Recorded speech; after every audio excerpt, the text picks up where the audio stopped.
ഇന്ന് ഈ വീഡിയോയിൽ ഞാൻ പറയാൻ പോകുന്നത് വർഷങ്ങൾക്ക് മുമ്പ് ശശി തരൂർ പെട്ട ഒരു വിവാദമാണ് ക്യാറ്റൽ ക്ലാസ്. അതിനെക്കുറിച്ച് ചർച്ച ദേശീയ മാധ്യമത്തിലും മലയാളം മാധ്യമങ്ങളിലും വളരെയധികം ചർച്ചകൾ നടന്നു. പക്ഷെ പലപ്പോഴും ഈ പ്രയോഗം മൂലം ശശി തരൂർ തെറ്റിദ്ധരിക്കപ്പെട്ടിരിക്കുകയാണ്. എന്താണ് Cattell class?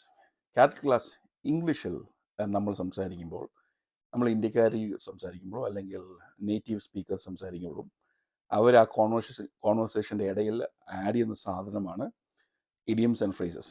മലയാളത്തിലുണ്ട് idioms and phrases. പക്ഷേങ്കിൽ ഇഡിയംസ് ആൻഡ് ഫ്രേസസിന് വേർഡ് ടു വേർഡ് മീനിങ് ഇല്ല.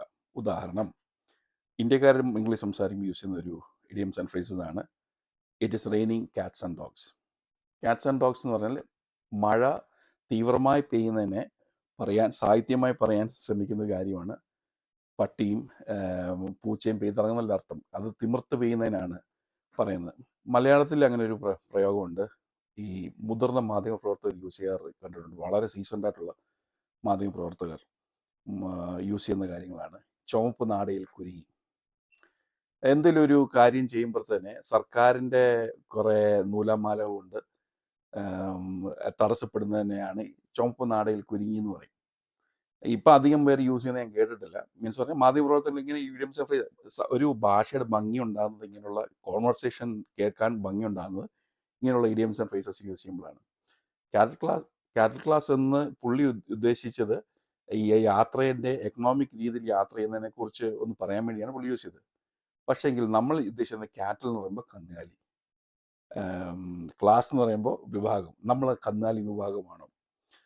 കന്നുകാലിക്ക് ഇന്ത്യൻ കോണ്ടെക്സ്റ്റിൽ വളരെയധികം പ്രാധാന്യമുണ്ട്. ഒന്ന്. രണ്ടാമത്തെ കാര്യം എന്ന് പറഞ്ഞാൽ ഈ ഇഡിയംസ് ആൻഡ് ഫ്രേസസ് നമ്മൾ യൂസ് ചെയ്യുന്നുണ്ടെങ്കിൽ ആദ്യം ശ്രദ്ധിക്കേണ്ട കാര്യം എന്ന് പറഞ്ഞാൽ കൾച്ചറൽ സെൻസിറ്റിവിറ്റിയാണ്, അല്ലെ റിലീജിയസ് സെൻസിറ്റിവിറ്റിയാണ്. നമുക്ക് എല്ലായിടത്തും same idioms and phrases use ചെയ്യാൻ പറ്റത്തില്ല. ഉദാഹരണത്തിന് UK-ലോ അല്ല അമേരിക്കയിലോ സംസാരിക്കുമ്പോൾ അവരോട് സംസാരിക്കുമ്പോൾ നമുക്ക് യൂസ് ചെയ്യുന്ന എല്ലാ പദങ്ങളും നമുക്ക് ഇന്ത്യയിൽ വന്ന് യൂസ് ചെയ്യാൻ സാധിക്കത്തില്ല. ആ സെയിം യൂസ് ചെയ്യാൻ പറ്റത്തില്ല. ഉദാഹരണത്തിന് തേർഡ് വേൾഡ് കൺട്രി എന്നൊക്കെ പറഞ്ഞ് ഇന്ത്യയെ പരിഹസിക്കാറുണ്ട്. നമ്മളത് സമ്മതിക്കാറില്ല. അപ്പോൾ ഫസ്റ്റ് വേൾഡ് കൺട്രി ഉണ്ടോ, സെക്കൻഡ് വേൾഡ് കൺട്രി ഉണ്ടോ, തേർഡ് വേൾഡ്, അങ്ങനെ ഒരു ഡിബേറ്റ് ഉണ്ട്, വേറൊരു ഡിബേറ്റ് ഉണ്ട്. അപ്പം ഞാൻ പറഞ്ഞ ഒരു കാര്യം, ഇഡിയംസ് ആൻഡ് ഫ്രേസസിന് വേർഡ് ടു വേർഡ് മീനിങ് ഇല്ല. അത് ഒരു കാര്യത്തെ സൂചിപ്പിക്കാൻ വേണ്ടി പറയുന്നതാണ്.